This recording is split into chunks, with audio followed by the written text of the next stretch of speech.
దానికి ఫోన్ చేస్తేనే పోపిగా నాకు అస్సలే టెన్షనే ఉండదు ఇక దాని నోట్లకి వెళ్ళి ఒక్కసారి కూడా లేవే నా దగ్గర పైసలు అని అన్నది. హలో మంచున్నవాయ్, ఏం చెప్తున్నావే? కాలేదండు ఇంకా? ఇక నాది ఇప్పుడు అయిందే. ఇప్పుడు అండినా కూసున్న బీడీలు ఎత్తున్నా. ఏం లేదే, అర్జెంట్ ఒక 10,000 రూపాయలు అవసరం ఉన్నదే.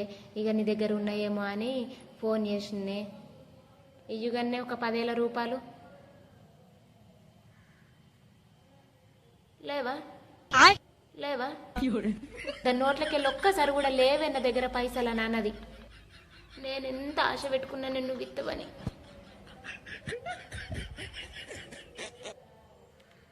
బస్ట్ రండా రూపాయి ఉంటుంది దాని దగ్గర.